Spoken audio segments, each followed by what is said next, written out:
Hello viewers, আমি শেখর আজ এসেছি আবার আপনাদের সামনে। আজ আমি এসেছি দুটি বিষয়ে কথা বলতে।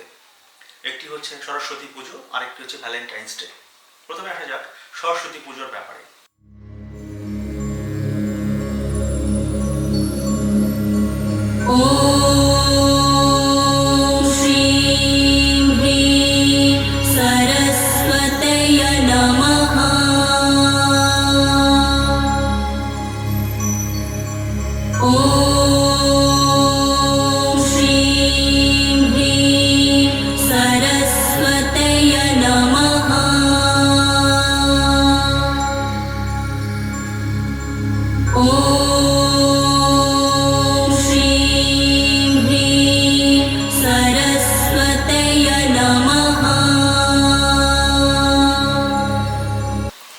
সরস্বতী পুজো হিন্দুদের একটি বেশ ধর্মীয় মাহাত্ম্যপূর্ণ অনুষ্ঠান।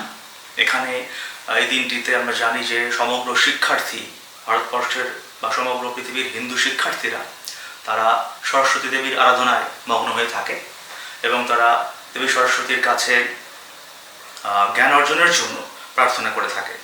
তারা চায় তারা যেন দেবী সরস্বতীর কৃপায় আরও জ্ঞান অর্জন করে জীবনে এগিয়ে যেতে পারে।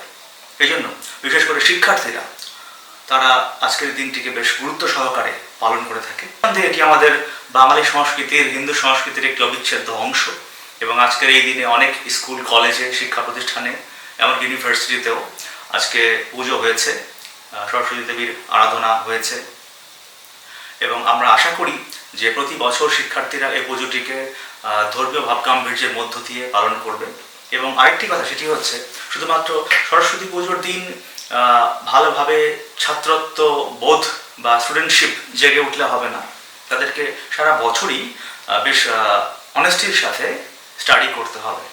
শুধুমাত্র একটি দিন, পুজোর দিন তারা বই খাতা জমা দিয়ে তারা দেবী সরস্বতীর আরাধনা করবে এবং তারা দেবীর কৃপায় বেশ ভালো ফলাফল করে ফেলবে শুধুমাত্র একটি দিন বন্দনা করে, এমনটি ভাবাও ঠিক নয়। আচ্ছা, এবার চলুন let's have a glance at Valentine's day.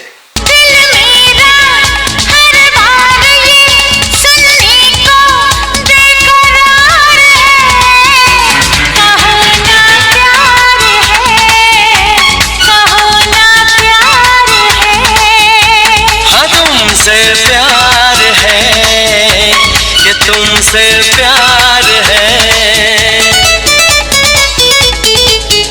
इन प्यारी बातों में अनजाना इकरार है, कहो ना प्यार है, कहो ना प्यार है,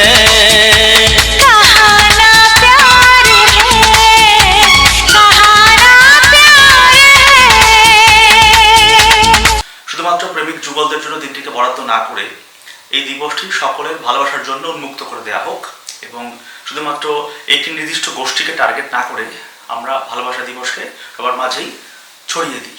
তাহলেই এই দিবসটির মাহাত্ম্য রক্ষা পাবে এবং এই দিবসটি সার্থক বলে প্রমাণিত হবে। আশা করি আমার এই বার্তা আপনারা শুনতে পেয়েছেন এবং আশা করি আমার এই বার্তা আপনারা ছড়িয়ে দেবেন সবার মাঝে। ধন্যবাদ।